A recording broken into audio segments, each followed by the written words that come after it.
Today we're going to be going over the B790, and I'm going to be talking about the embroidery on this machine. First thing we want to do is I want to go into the setup.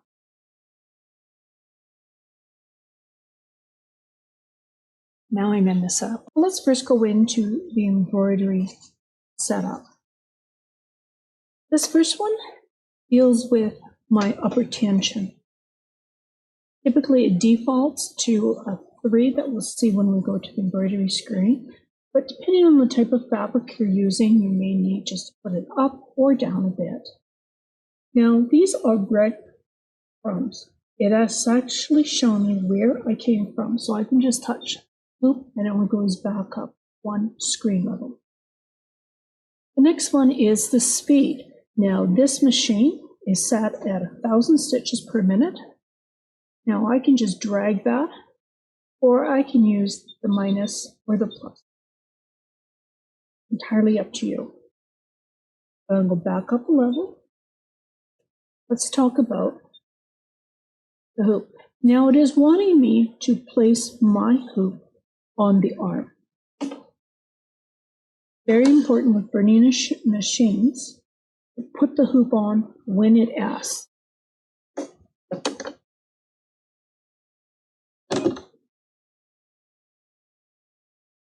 Now what it's done, it has determined that I have the oval hoop on, and I can actually do the hoop calibration in this if I wanted to. And I will show you in a later step actually how to do that. Let's go to this. This is the thickness of our fabric. So if I was doing standard quilting cotton, I would leave it at 4 millimeters in thickness.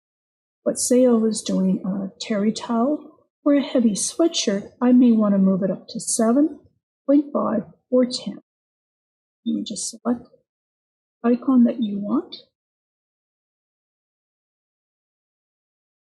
Let's talk about this one. So on this machine, we have the secure stitch at the beginning. You'll see the 3 dots after, and we have the secure stitch after we finish stitching. And it's very easy just to tap, and you can turn them on. So depending on what you're doing, the type of embroidery you're doing, you may want to turn them on or off. So let's talk about the automatic thread cut. So here we actually have 3 options. When we change colors, do we want to cut the thread? And that's usually always a yes. So this one, this icon down here is deactivate the thread cutter after starting. So typically that's off. Do we want to cut the thread after we start embroidery? Sometimes not. These are just options depending on what you're working on. Here is the length of our jump stitch. Very important. How far do I go before I do a cut? And we can go up. Now, be warned that the longer your jump stitch without cutting, your foot may get caught in that thread. I like to keep mine small, because if I'm going more than 5 millimeters, I want my thread to be cut. And if you remember, I have the secure stitch before and after, so it will secure the stitch, cut it, and then move to the new area. Of course, this is when you're stitching the same colored thread. Go back. And of course, because Berninas are made in Switzerland, it's actually showing in millimeters. I can change it to inch, and we can go back. Okay, let's go into our personalizations. Now you can change the colors that you would like. Personally, a purple. I can actually change the name. From welcome, you can put your name in there, or in my case, I have Linda's Quilting Studio. It's a nice little personalization on your machine. Now I'm just going to back up one level. The eyeball, I call this is what you need to be aware of. So, do I want my upper thread sensor on? Usually a good idea. I need to know if my thread has broken, if it's not threaded properly, so you'll get a warning message. This is for my bobbin getting low, or there's something wrong in my bobbin area. These are the two warning messages. More than likely want to leave on. This is for our sound. So right now, we are on the lowest sound. These are for the messages. Goes up. And this is for when I'm actually stitching it. Or I can turn off the entire sound and everything becomes disabled. Some people don't mind hearing the little sounds that come from your machine. It's usually telling you that you've done something or it needs something. This is how you can customize it. This is for your BSR foot. All right, let's take a look at the machine setting. So the first one, obviously the language. Here we can pick whatever language we want the screen to display in. Here's the brightness of our lights. So again, you can drag the slider bar and you'll see that this display is getting dimmer. Or I can hit it. Go. And this bottom one is for the bed of the machine.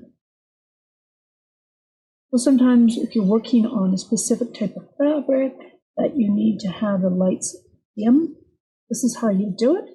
Now, if I hold this down, it's going to go up by 5s or 10s, depending on how long I hold that button. Now, let's go into our information. So, this is actually a very good screen to check on a regular basis. So, the first thing I'm showing you which software version, the data version. So this is all the computer information for your machine.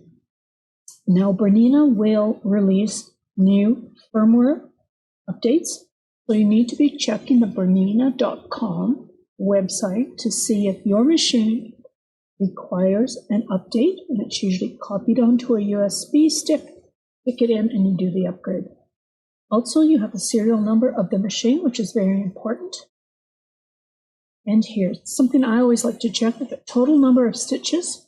So this machine's had approximately 16,000 stitches on it, and number of stitches since last maintenance. So this is a good thing to check because you need to regularly maintain your machine.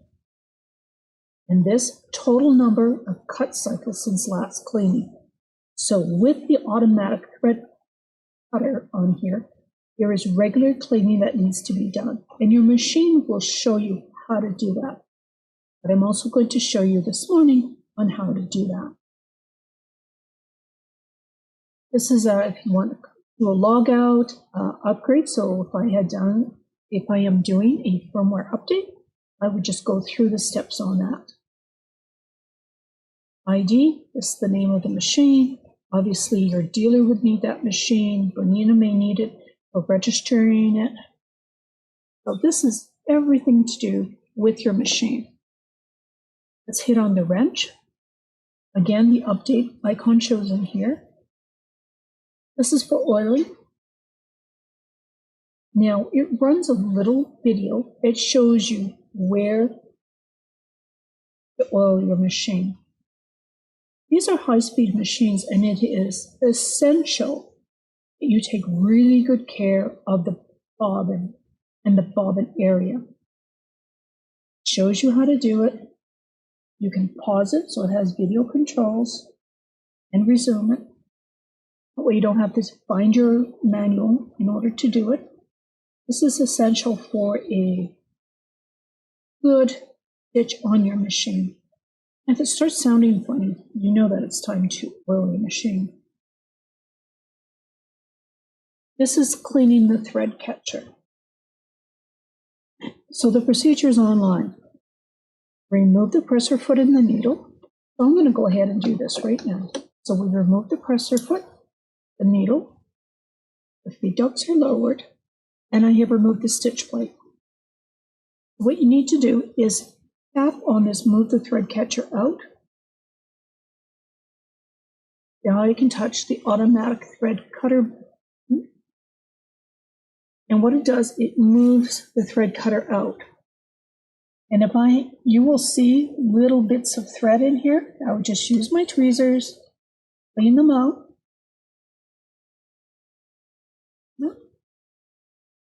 Now I can just scroll my screen up. If I've removed anything, select the link to move the thread catcher in. Touch the button. And that's it. It is now ready to go. This is an essential step to do. My machine probably has 100,000 stitches on it, and I've probably had to do this twice. And I'm surprised with the little bits of thread that you can get in this area here. There we go. Now we can reattach everything. Okay, so now let's just go back out to here. The last thing I want to show you is this. So when you're, say, going to class or you're moving your machine and the embroidery unit, you want to pack, or what I call park, your arm. Very important to do because you don't want to damage the arm on your embroidery module. So I'm going to select the link. And now it's in the proper position for this to be moved. Very straightforward to do, but essential to do, especially every time you take your arm off. So say you're putting away, you want to just do some quilting, some piecing, some garment sewing, you need to park your module. Okay, so let's take a look at one of the last ones here. So a lot of this stuff has to do with our standard stitching. Obviously our tension again, whether we want to do a secure lock at the beginning of each stitch. And this is where we can program what our foot pedal is doing. And right now it's a needle up, needle down when you press on the bottom of the foot pedal. But with this model, I can actually change that. So let's say I want foot up, or say I want to program it for a cut my thread, secure.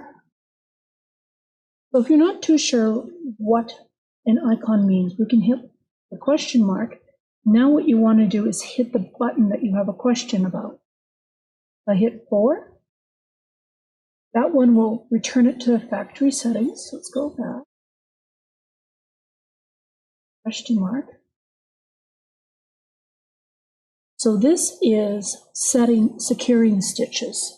So those are running securing stitches that are sewn in place. And I have the option of going 2 to 6. When I go in here, this is set at 4. So when I start sewing, it's going to do 4 securing stitches. So this is your 1, but maybe I need to have more depending on the garment I'm making, upholstery, whatever. So remember to use the online help, hit the question, and then hit the button that you're not sure about. Now when you're done, you hit the X. It's going to take you up a level. And this is my display. So here it's going to give me what I call onboard help of what this is. So this is on the front of your machine, the cutters, reverse sew, lock a stitch, needle, and this should be a reverse. So this is typically for your standard sewing. Okay.